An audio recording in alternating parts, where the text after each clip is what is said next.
C'est quoi votre ambition cette année sur le championnat D2? Clairement, c'est de monter en D1, même si on a 2-3 équipes qui sont fortes avec nous. L'ambition, c'est clairement de remonter en D1. Cette année en D2, nous on veut retourner en D1. L'année dernière on est retourné en D2 à 1 point. On s'est joué à peu de choses. Clairement, le but c'est de remonter en D1, de pas rester de rester qu'une année en D2 et l'année prochaine d'aller reconquérir le titre de champion de France de D1. Une fois la Dream Team sera au rendez-vous et le but ça sera de faire très mal. Bonjour à tous, ravi de vous retrouver pour cette première étape du championnat de France des clubs de duathlon en D2. Pour cette première étape qui a lieu à Calais, première étape qui va se courir sur un format très particulier. 1 km de course à pied, 5,4 km à vélo et de nouveau 1 km de course à pied. C'est un format ultra sprint qui attend les duathlètes aujourd'hui à Calais, avec une particularité en plus, c'est que ce format est à courir en binôme, donc par deux, et en relais. Et au total, 5 passages devront être effectués par chaque équipe. À l'image, on a des Gravelinois avec Elias Van Landegem et Barnabé Coquet, le capitaine. Et justement, on va écouter une réaction de Barnabé Coquet, le capitaine de Gravelines Triathlon, qui nous livre son sentiment sur ce format de course. Franchement oui, ça va être très incertain parce que c'est un format qu'on n'a pas l'habitude et qu'on n'a jamais fait, c'est inédit. De même, ne serait-ce que déjà sur la distance, mais aussi même sur le format en binôme, on ne sait pas comment ça va réagir en groupe. Est-ce qu'on va se retrouver groupés, est-ce qu'on sera séparés les uns des autres par rapport aux autres équipes. Ce sera sûrement très nerveux. Un format très nerveux selon Barnabé Coquet, et on n'a pas de mal à imaginer que ce sera le cas, car c'est une reprise, c'est une première étape et les reprises sont souvent très nerveuses, et encore plus sur un format aussi explosif que celui-là. C'est une curiosité, c'est peut-être même l'attraction de ce championnat de D2 cette année, la présence de Benjamin Choquer, le Messin triple champion du monde de duathlon, qui va courir en D2 pour la première fois. Effectivement, il confiait en interview qu'il avait fait un premier duathlon en open pour se tester, avant de commencer directement par de la D1 au club de Metz Triathlon, il y a de cela un peu plus de 10 ans. Et alors, quel effet ça fait à Benjamin Choquer de courir en D2, lui qui est habitué au meilleur niveau mondial? On est allé lui poser la question. Après, faut pas dévaloriser non plus le niveau de la D2, parce qu'il y en a qui ont réussi quand même à augmenter, à monter de D3, il y en a qui descendent de D1. Après, c'est aussi de notre faute l'année dernière, on est descendu, donc ça va nous apprendre cette année un peu l'humilité. Voilà, une année d'apprentissage annoncée pour Benjamin Choquer, qui voit ça d'un bon oeil, qui va prendre le départ dans quelques instants de sa première D2. Les athlètes sont à l'échauffement. On voit ici la formation gravelinoise. C'est le tout dernier préparatif. La pression monte petit à petit dans les équipes. Le départ va bientôt être donné.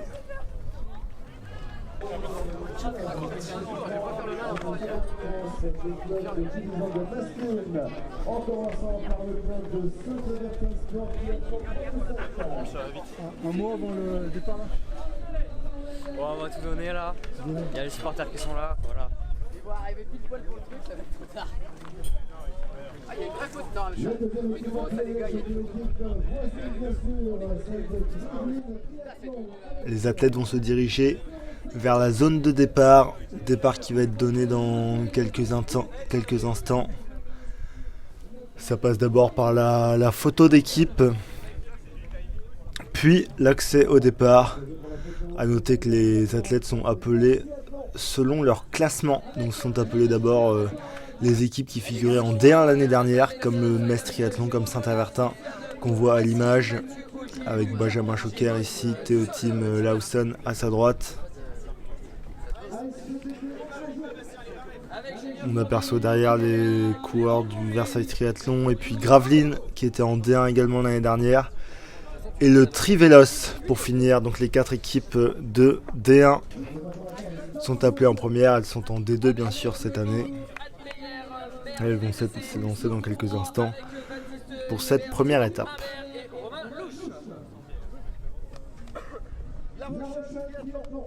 Composé de Rémi Delagarde, Corentin Dufort, Grégoire Gaucher, Luc Meyer, Vincent Minier. Les athlètes sont concentrés, confiants certainement pour Benjamin Choquer. Petit sourire en coin, Versailles Triathlon est là, le Trival de Grès est là, juste derrière on aperçoit Creusot Triathlon, La Rochelle Triathlon qui sont appelés dans les derniers ainsi que ici Triathlon. Et pourtant ce ne sont pas les équipes qui ont le moins d'ambition, mais elles viennent de Détroit et elles seront candidates dès cette année à une montée en D1. Ça y est, c'est parti avec Benjamin Choquer en tête de Trivelos. C'est parti, ça part très très vite, c'est un format de 1 km. Ils sont déjà au demi-tour, c'est Benjamin Choquer, sans surprise, qui mène ce peloton et pour l'instant c'est groupé. Les deux sociétaires du Trivelos Saint-Sébastien, David Bernard, Kélik Jégou qui emmène ce paquet, Benjamin Choquer est là, tous les clubs importants sont là, Gravelines Triathlon un petit peu à la traîne. Et on va arriver très vite sur la première transition avec un premier kilomètre couru en 2 minutes 36 pour les meilleurs.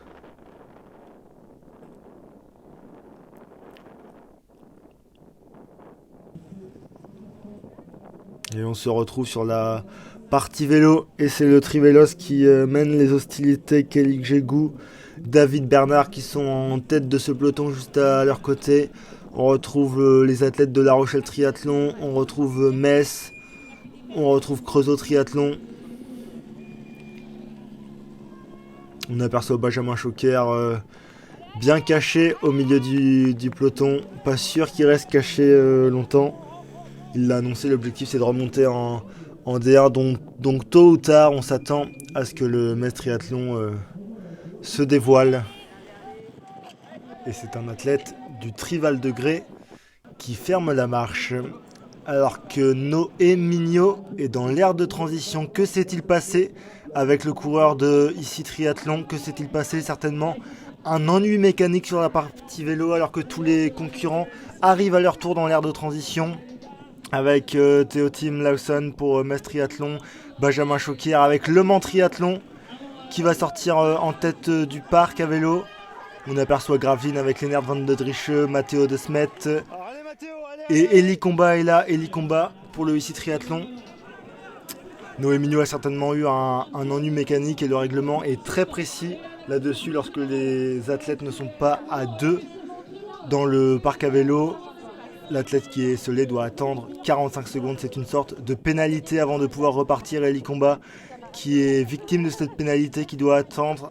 Elle est terrible cette image, quelle doit être la frustration d'Eli Combat et de toute l'équipe du ici Triathlon alors qu'il peut enfin repartir. Et forcément on imagine la motivation de Eli Combat pour essayer de revenir dans la course, essayer d'aller rechercher un par un les concurrents alors que on se prépare déjà. Du côté de la ligne de départ, on se prépare déjà pour le deuxième relais avec Maxime Hubert, Moosbrugger, Nathan Gerber, Bourg-en-Bresse est juste là, Le Mans Triathlon, Trivelos, Versailles Triathlon. Et c'est Benjamin Choquer suivi d'un athlète de Bourg-en-Bresse qui boucle ce premier relais en tête. Et les relais s'enchaînent très très vite. Ça part très très vite, c'est encore relativement groupé. Mais c'est le Metz Triathlon qui mène et qui emmène avec eux 2 athlètes de Bourg-en-Bresse. On va voir au retour s'il en est de même. Et pour ici Triathlon, c'est l'attente, c'est la frustration. Journée noire pour Thibaut Delay et son collègue. Journée difficile. Ils attendent le retour de Eli Combat pour pouvoir repartir. Est-ce qu'ils vont réussir à revenir dans un top 5, à revenir dans une course pour le podium, eux qui visent une montée en D1 après être montés en D2 l'année dernière. Allez, ils vont s'élancer bientôt alors qu'on va accueillir ceux qui vont en terminer pour leur première course à pied. Et c'est sans surprise le Metz Triathlon, Maxime Hubert, Moosbrugger, Nathan Gerber qui déchaussent leur basket enfilent leur casque, attrapent leur vélo, on va prendre les écarts au passage. Au passage de la sortie de l'aire de transition. Top, 5 secondes, c'est l'écart qui sépare les deux Messins, les deux Fuyards et le reste du peloton. Un peloton qui va s'élancer à la poursuite des deux Messins. Ce n'est pas une surprise évidemment de voir les deux Messins, Nathan Gerber, Maxime Hubert-Moosbrugger, à ce niveau, de les voir dominer les débats à ce point. En D2, ce n'est pas une surprise car ces deux athlètes sont bien des athlètes internationaux qui ont l'habitude de gagner à des niveaux plus élevés, qui ont l'habitude de gagner en première division. Maxime Hubert-Moosbrugger a gagné la finale l'année dernière de D1 de duathlon. Il a été champion de France de duathlon en 2021, de triathlon également. On sait que ce sont deux excellents rouleurs. On les voit là à l'image. Nathan Gerber a été champion du monde de duathlon en 2021. Et les deux Messins creusent l'écart. Un écart qui est désormais de plusieurs centaines de mètres. Ça écrase un peu avec la caméra, mais c'est bien une grosse vingtaine de secondes qui séparent désormais les deux échappés du reste de la course. On s'attendait à cette domination du Metz Triathlon et on est allé poser la question au capitaine d'équipe de Gravelines Triathlon, une autre équipe qui revient de D1, pour savoir comment il appréhendait les choses et quelle allait être sa stratégie. Est-ce que par exemple il a essayé de suivre à tout prix le Metz Triathlon? On écoute sa réponse. Non, je pense que clairement c'est des athlètes, là on parle dans l'équipe de 3 anciens champions du monde de duathlon, clairement ils seront au-dessus. Et justement nous, ça nous met une pression supplémentaire parce que on aura encore moins le droit à l'erreur. Parce qu'il faudra voir aussi que les autres équipes, on sait déjà qu'il y aura Metz Triathlon qui sera devant nous. On essaiera forcément de... Si on peut essayer de les tenir, on les tiendra, mais je pense qu'on ne se fait pas beaucoup d'illusions là-dessus, on va pas non plus... faut être réaliste. Mais nous, ce qu'on devra se méfier, c'est aussi des autres équipes qu'il y a derrière. Et voilà, notre but, c'est de pouvoir faire partie des figurants qui seront juste derrière le Metz Triathlon. Oui. Faire partie des figurants, c'est déjà un objectif de taille pour le Gravelines Triathlon. Et on les comprend, on a aperçu ici Triathlon, encore loin, et on aperçoit désormais Maxime Hubert-Moosbrugger à l'ouvrage dans cette dernière course à pied. Il a fait une transition éclair et il est parti pour un dernier 1000 mètres pédestre pour boucler ce deuxième relais. Derrière, c'est le Versailles Triathlon juste derrière. La Rochelle est très bien placée, le Creusot Triathlon est juste là. Sur la droite de la route, à gauche de votre écran, on aperçoit le Trivélos. Gravelines Triathlon n'est pas loin, Bourg-en-Bresse, et on peut voir que des athlètes choisissent de faire la course à pied à deux, alors que le règlement permet de choisir qu'un seul athlète termine.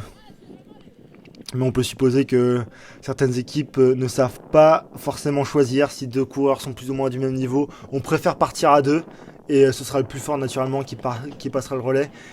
Mais au niveau de Metz Triathlon, c'est pas ce choix-là qui a été fait. Toute la confiance a été accordée à Maxime Hubert-Moosbrugger, qui va boucler cette course à pied en tête, qui va finir ce deuxième relais avec une trentaine de secondes d'avance.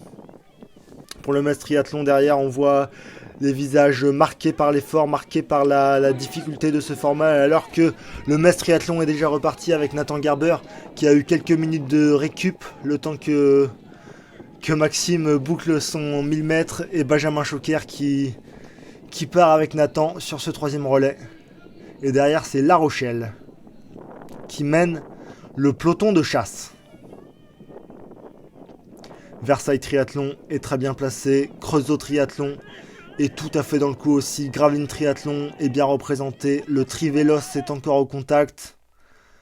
On a un groupe avec 5 équipes qui sont formés, alors que le UCI Triathlon a toujours un train de retard malheureusement. Et certains coureurs sont déjà distancés, à l'image de cet athlète de Saint-Avertin. Et ça y est, la différence semble être faite entre Metz Triathlon et le reste des concurrents. On a du mal à imaginer que des coureurs puissent revenir, et pourtant La Rochelle Triathlon ne désespère pas. La Rochelle Triathlon mène une chasse à un rythme d'enfer. Elle a même sommé quelques-uns des autres concurrents. Et on va faire le point avec les écarts sur la partie vélo. Le Metz Triathlon qui qui est là La Rochelle, qui était lancé à la poursuite et les écarts qui semblent avoir grandi. Et là on retrouve le peloton. La Rochelle est bien passé, on ne les a pas eu à l'image, mais les deux sociétaires de La Rochelle sont bien passés. On va les voir à la transition, mais l'écart avait grandi. Une quarantaine de secondes séparerait les deux hommes de tête des Rochelais. Les deux hommes de tête, Benjamin Choquer, Nathan Garber, qu'on ne présente plus, les multiples champions du monde. 4 titres à eux deux de champions du monde de duathlon, seul en tête. Et La Rochelle, les deux sociétaires de La Rochelle, qui sont juste là avec Vincent Minier, qui s'apprête à faire sa transition. Mais le peloton est juste derrière. La Rochelle, qui s'était un petit peu détaché, voit tous ses efforts s'effondrer puisque le peloton est juste là sur leurs talons. Et c'est un peloton quasiment groupé qui va repartir sur la dernière course à pied de ce troisième relais.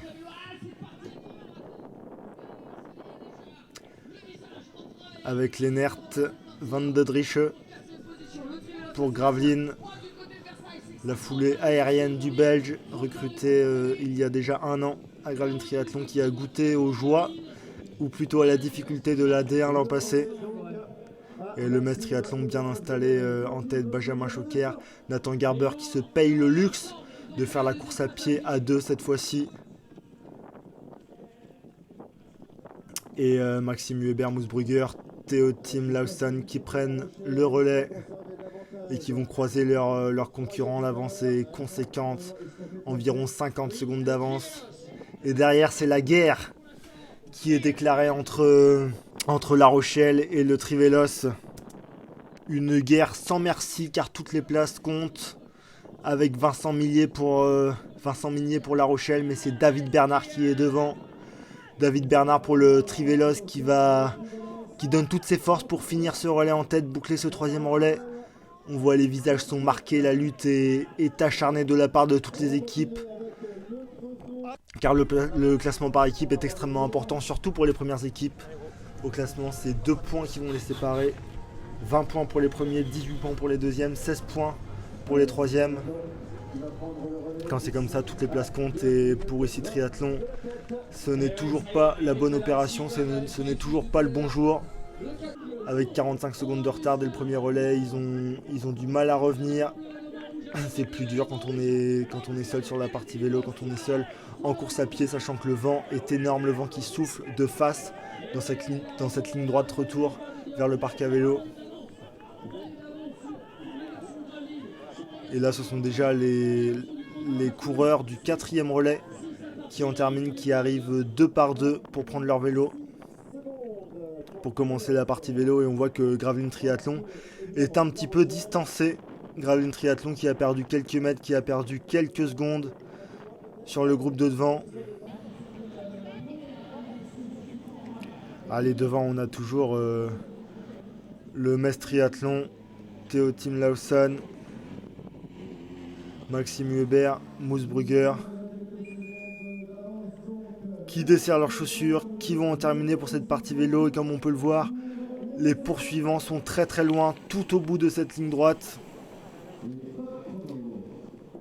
On connaît le niveau de Maxime Hubert, Moosbrugger à vélo, on le connaît. Lui qui a gagné la dernière manche l'année dernière, la finale de D1 de duathlon à Avalon. Et c'est La Rochelle Triathlon qui est lancé à la poursuite des deux fuyards avec Rémi Delagarde, Grégoire Gaucher, mais aussi Rémi Josac, Tom Penaud pour le Trivelos, qui forment un quatuor et qui sont lancés à la poursuite avec, si j'ose dire, l'énergie du désespoir, puisqu'on a du mal à imaginer que les 4 hommes de La Rochelle Triathlon et du Trivelos Saint-Sébastien puissent revenir sur les deux fuyards, qu'ils puissent boucher 50 secondes sur les deux Messins, alors même qu'ils n'ont fait que accumuler du retard et qu'il ne reste seulement un relais. On va suivre ça de très près. Et c'est parti, la poursuite est lancée, ça court très très vite et c'est La Rochelle qui fait la différence. Avec Rémi Delagarde pour La Rochelle Triathlon qui met toute son énergie pour creuser l'écart dans cette dernière course à pied, pour creuser l'écart sur Rémi Josac du Trivelos. Toutes les secondes sont importantes, toutes les secondes qu'ils arrivent à grappiller peuvent être décisives pour l'arrivée. On voit que Bourg-en-Bresse aussi met toute son énergie. Creusot Triathlon aussi, les hommes sont quasiment défigurés par l'effort. Ils ont revêti le masque de douleur. Raphaël Demarque est juste là pour Gravelines Triathlon. Nouvelle recrutée à l'intersaison. Raphaël Demarque qui a un record en 3 minutes 47 sur 1500 mètres. Il a un petit peu moins l'habitude des duathlons et qui découvre cette année la D2 tout comme Benjamin Choquer et Nathan Garber, mais qui eux sont habitués à un niveau bien plus élevé. Ce n'est pas faire offense aux coureurs de la D2 que de dire ça. Benjamin Choquer, Nathan Garber qui s'élance sur la partie vélo pour ce 5e et dernier relais. La Rochelle Triathlon a toujours quelques secondes d'avance sur le Trivélos. Un podium semble se dessiner avec Metz en premier, La Rochelle qui vraisemblablement pourrait terminer deuxième, le Trivélos pas loin derrière. Et l'écart est creusé par rapport au 4e, Creusot Triathlon Bourg-en-Bresse, et on aperçoit Gravelines Triathlon qui a perdu du terrain, que ce soit sur les transitions, que ce soit peut-être sur la course à pied précédente. Et là, ils vont essayer de revenir dans le jeu pour la 4e place aux côtés de Bourg-en-Bresse et de Creusot Triathlon, mais ce n'est pas gagné. Le format est très très court. Il y a seulement 2 boucles à vélo de 2,5 km, un total de 5 km, et c'est très dur quand on a déjà été distancé de boucher du terrain, alors que le Metz Triathlon est toujours seul en tête, seul au monde. Derrière, on n'aperçoit personne pour le moment. Nathan Garber qui prend le relais dans cette partie venteuse avec Benjamin Choquer sur le porte-bagages. Les deux Messins qui sont seuls en tête, seuls en gestion. On leur posera la question à l'issue de la course de comment ils ont géré cela, quel a été leur ressenti. Mais ils n'auront en tout cas à aucun moment été mis en difficulté par les adversaires. Et pourtant le Trivélos et La Rochelle mettent toute leur énergie. Ils sont à 4, ils collaborent, ils font des relais. Et pour preuve, ils ont creusé l'écart sur Bourg-en-Bresse. Ils ont creusé l'écart sur Creusot Triathlon, qu'on aperçoit ici à l'image. Et on va voir arriver Gravelines Triathlon avec Elias van Landegem, nouvelle recrue belge, qui emmène Barnabé Coquet. Barnabé Coquet qui se préserve pour faire la seconde course à pied. C'est la partie la plus difficile du parcours, tant le vent souffle. Il n'y a pas 1 mètre de dénivelé, mais le vent est bien présent. Et c'est ce qui fait toute la difficulté. Et Gravelines Triathlon qui semble condamné à une 6e place, condamné à ne pas pouvoir revenir de la même façon que le Metz Triathlon. Et condamné, mais quelle condamnation, condamné à une victoire. Ils y sont habitués aux victoires. Benjamin Choquer a été 3 fois champion du monde de duathlon. Nathan Garber. Ils ont tous les deux déjà gagné des étapes de Grand Prix. Benjamin Choquer a déjà été champion de France plusieurs fois. Et là, il s'élance à 2 sur la dernière course à pied. C'est un luxe d'être à 2 sur la dernière course à pied, mais ils ont largement le temps de se le permettre. D'autant plus qu'ils courent tous les deux extrêmement vite. Donc ils sont partis là, les deux Messins, pour leur tour d'honneur. Victoire logique. Avec leur entraîneur sur le côté, leur coach, Jordan Rouillet, qui immortalise ces moments rares. C'est pas la victoire qui est rare pour le Metz Triathlon, mais c'est de courir en D2. C'est une première. Alors forcément, ça fait parler, forcément on a envie de filmer. Car ce n'est pas rare de les voir en tête, et ils vont s'imposer ici à Calais pour cette première manche de D2 de duathlon du championnat de France des clubs 2023. Cette première manche de leur carrière en D2. Une victoire dont ils se souviendront. Une victoire qui est unique pour le moment. On se doute qu'il pourra y en avoir d'autres. Et La Rochelle va terminer à la 2e place. Le Trivélos, à quelques secondes, termine 3e. À l'issue d'une lutte acharnée.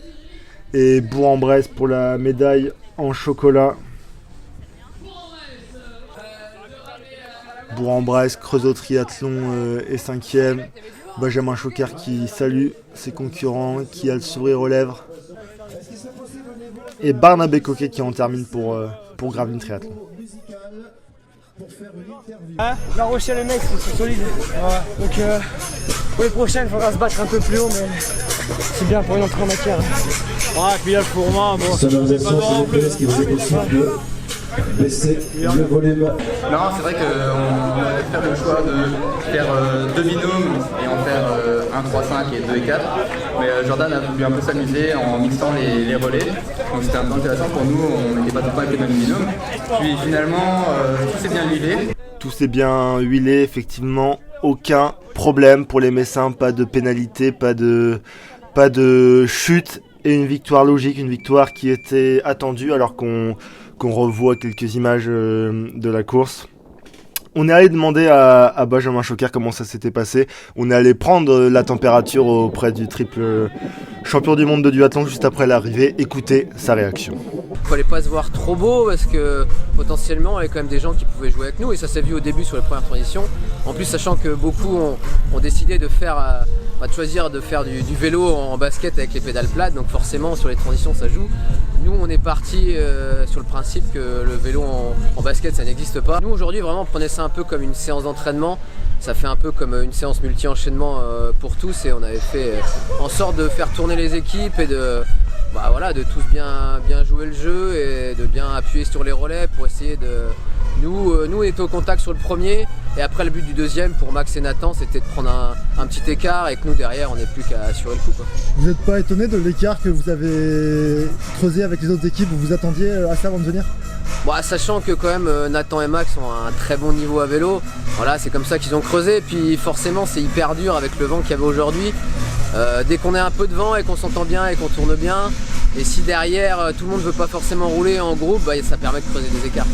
C'est quoi clairement l'objectif pour cette année, c'est de remonter en D1? Clairement le but c'est de remonter en D1, de pas rester de rester qu'une année en D2 et l'année prochaine d'aller reconquérir le titre de champion de France de D1. Est-ce que vous allez mettre l'équipe 1 comme aujourd'hui à chaque étape? Oui, normalement il y a une équipe type. Après le problème c'est en fonction du calendrier, si les triathlètes sont un peu pris à droite à gauche, ça va être compliqué des fois d'être toujours là, mais le but c'est d'avoir l'équipe type et en plus il nous manque aujourd'hui Johan Lebert qui devrait quand même être là sur 1 à 2 étapes, donc je pense que certaines fois la Dream Team sera au rendez-vous et le but ça sera de faire très mal. Le but ce sera de faire très mal, pas de langue de bois pour Benjamin Choquer et ses missions accomplies pour cette première étape, j'ai envie de dire.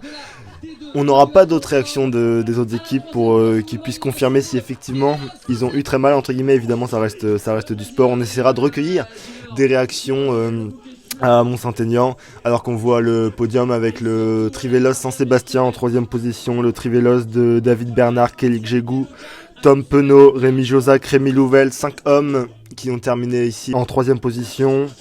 La Rochelle à la 2ème place avec Vincent Minier, Rémi Delagarde, Luc Meyer, Grégoire Gaucher et Corentin Dufort. Et bien sûr le Metz Triathlon en vainqueur, le Metz Triathlon de Tim Lawson, de Nathan Garber, le Metz Triathlon évidemment de Benjamin Choquer et de Maxime Hubert-Moosbrugger. Alors il y a une interrogation qui subsiste concernant les formats classiques, les formats S. Il y a des suiveurs, des athlètes aussi peut-être qui se posent la question de savoir si le Metz Triathlon prévoit de faire toute la course en tête, en échappée, et ainsi de s'accaparer le podium, la première, deuxième, troisième place, peut-être même la 4e et la 5e. On est allé poser la question directement au capitaine de route Benjamin Choquer. Écoutez sa réponse. Non, franchement on n'y a pas réfléchi encore. Après ça serait drôle de faire à une certaine époque à Rodez, on avait fait ça sur une D1, on était parti très fort d'entrée de jeu et en fait ça s'était transformé en contre-la-montre par équipe. Donc pourquoi pas se faire ça une fois. Après le but c'est que c'est la Fédé d'ailleurs, ils ont un peu peur de ça, c'est que si on roule trop fort devant, on va lapper, il va y avoir des lappés éliminés et par rapport à des petits clubs où des fois ils viennent qu'à 3, ça peut poser problème parce que si on élimine leur 3e, ils sont pas classés, ils font 0. Donc va falloir quand même faire attention à certains parcours, pourquoi pas quand même essayer de jouer le jeu, de pas faire mal aux autres équipes. Il va presque falloir revoir le règlement peut-être à cause de vous? Peut-être, après c'est le règlement, c'est le même règlement qui nous a fait descendre, donc après ça fait partie du jeu et faut assurer. Il faut assurer, c'est le mot d'ordre de Benjamin Choquer qui n'hésitera pas à lapper ses concurrents. Au moins, il prévient. Voilà, on se quitte sur ces images du podium, sur ces gros plans des 4 athlètes messins.